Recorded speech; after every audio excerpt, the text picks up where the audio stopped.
Hello, America. It's been kind of a rough Memorial Day weekend on the internets. Everybody's talking about this flag, that war, this war, and it goes on and on and on. This is my flag, made by the Chinese communists, probably little kids, they work in the factories, making Old Glory for yours truly here. American flag made by the Chi-Coms. Same guys that make our Christmas lights, same slaves that make our fireworks when we celebrate our freedom. Here's to China. I'll be the first to say, well, I'm not the first to say, but I think we've been getting played since the Civil War. And it wasn't really even a civil war because the South wanted to secede, the North said no way, tariffs were involved, and of course the wicked institution of slavery. Not that conditions in the northern industrialist plants were much better, but we've never really understood what it means to be free. We've never really embraced the values outlined in our founding document, the Declaration of Independence. The Constitution was supposed to solve the problems, the redress of grievances outlined in the Declaration of Independence, born on the 4th of July. That is our founding document. But here we are in 2017. We've been at war somewhere since 1860, and the same guys are pulling the strings here. Do you know that England tried to conquer Afghanistan in 1839 and 1879, and again after September 11th, 2001? There's nothing new under the sun here. Same in Crimea. England made a play for Crimea over there in Ukraine, but you think it's just a recent thing because that's what the media tells you to believe. You could argue that J.P. Morgan bought the country in 1895. You know, he's one of the guys, one of the big Wall Street families, London banking families that, you can't read it, 1895. J.P. Morgan bailed out the United States of America because they had no money. They didn't have money to back up all the money that they owed people. And of course, J.P. Morgan was crucial in founding the Federal Reserve System. Democrats and Republicans got together right before Christmas Eve, 1913, and they with Woodrow Wilson, they gave us this funny money machine called the Federal Reserve. And this allows the Democrats and the Republicans to create money out of nothing, and you pay the inflation, which is the real tax here. And of course we had the income tax the same year in 1913, and you had to change the Constitution for that to be completely legitimate.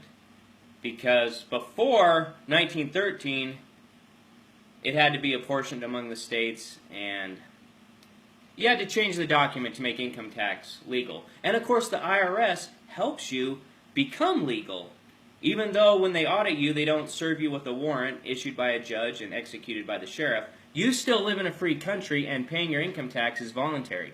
That's what Harry Reid said. And we believe Harry Reid.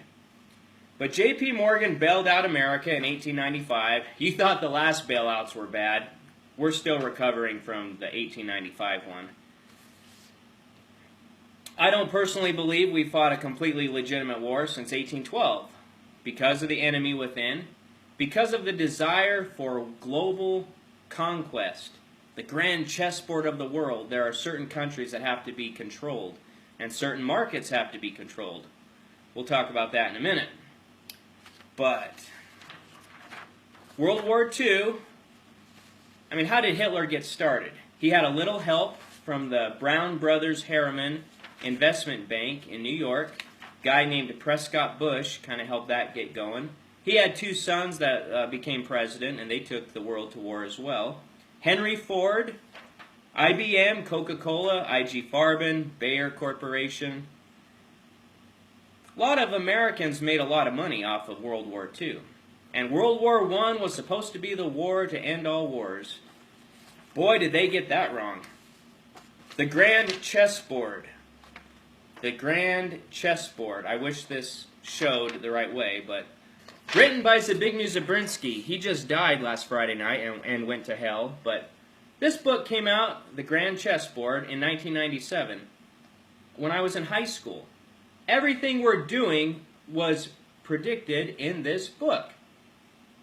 It's the grand chessboard. There are certain countries that you have to control if you want to dominate the world.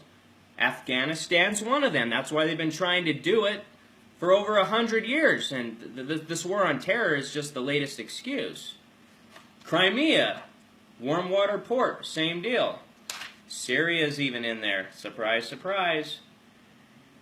So, 1997, The Grand Chessboard by Zbigniew Zabriskie. You can read it online for free. A lot of money in war. We go everywhere except our southern border. Even when Adolf Hitler was buying oil from Team Mexico and Goebbels' girlfriend was sleeping with half the cabinet, borders were still wide open. You know, FBI and the Border Patrol, and they just couldn't get them closed. You know what I mean? It's just hard to secure that border. We can secure other countries' borders, Grenada, Panama, Haiti, Iraq, Kuwait, but our own, kind of difficult. I don't blame people for answering the call to serve or being drafted or whatever. We all have family members that have served, but we've been getting played since 1812. Everything else has had it's been a conspiracy. Why can't people believe that? They can if they do a little research and follow the money, do a little history. There's a big corporation out there called KBR, Kellogg Brown and Root. They made a killing in Iraq and Afghanistan and wherever else we are this week. Back in Vietnam, it was just Brown and Root. Bell Helicopter made a lot of money. Like Ford, he made a lot of money in World War II working for the Nazis and the Americans. It's what they do. They make money. What was Vietnam all about? Well, I guess you were worried about those rubber-sandaled North Vietnamese storming Washington, D.C., burning and pillaging their way all the way to Kansas. I don't think that would ever happen. But there's a book out there by two former congressmen called An Enormous Crime. It is the definitive account of POWs left behind in Vietnam, this right after Watergate broke. These are two Republican congressmen. They didn't last very long in Washington because as soon as they found out there were guys left behind, which the Republicans admitted in the 90s, they didn't last very long. Bush does not want this to come out. He left them behind. John McCain was one of the 600 that made it back, left 600 behind. That was the deal. You give us $4 billion for the healing of war, and we'll give you all the POWs back. Republicans didn't care. Democrats didn't care. So there's been 600 POWs left behind in Vietnam, Laos, and traded to Russia since the 1973, 75. They've been there. We know they're there. Congressman LeBoutelier met with Donald Trump a year ago. Donald Trump even knew about this back in the 80s. Ross Perot knows about it. They all know about it.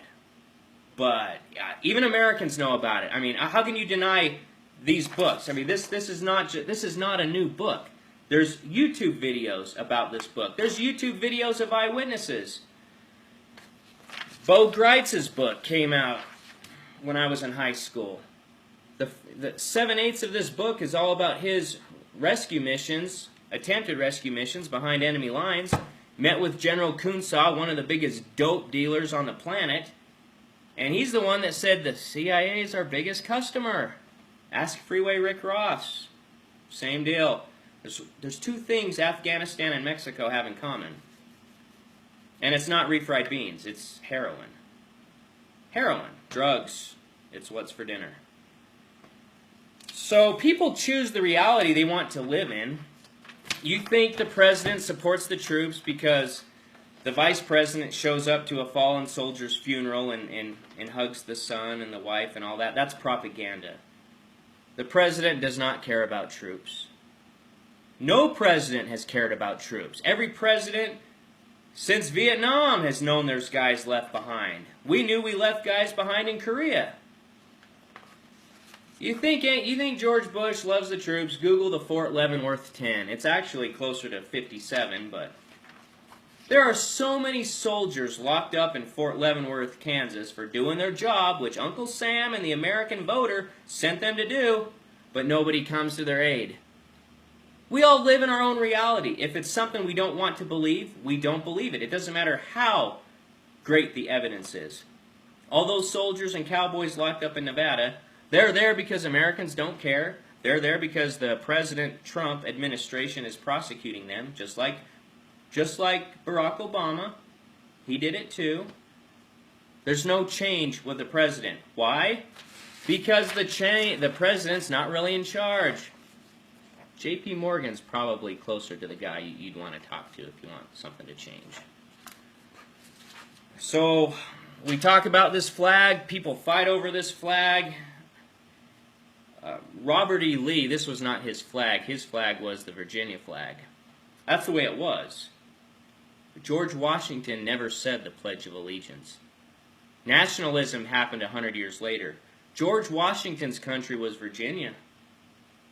States created Washington, D.C., not the other way around, or the capital of the country. But this is what happens when we go to public school and probably the military academy, and they really they really hit you with Smedley Butler a lot, but they never let you read Smedley Butler's account of war being a racket. That's a good essay to read. War is a Racket by U.S. Marine Corps Smedley Butler. I guess he was the Marine of all Marines. Decorated twice. Been there, done that. This is again, this is my flag made by the Chinese communists, so. And it's my property. I don't understand guys that die for this flag. I think that's propaganda, respectfully speaking. I believe men died because they were sent to war. Why they went to war, not because they weren't willing to die for freedom, but that's not why they were sent. If you think Congress and the Justice Department and the presidency and the CIA and the FBI, if you think they pace the floor at night because they're worried about your freedom, well, you're the perfect voter because they don't. Congress does not care about you. Congress does not care about the troops. Congress does not care about POWs. Congress does not care about innocent men in jail. Our government's completely rotten. But we keep electing them, so I guess we get what we get. We got to change something, America. The United States of America. We're supposed to be united. We're supposed to be united around the Constitution. It is a glorious standard, good for all men. If we honored the Declaration of Independence and the Constitution, we wouldn't have any problems. Try that one on for size.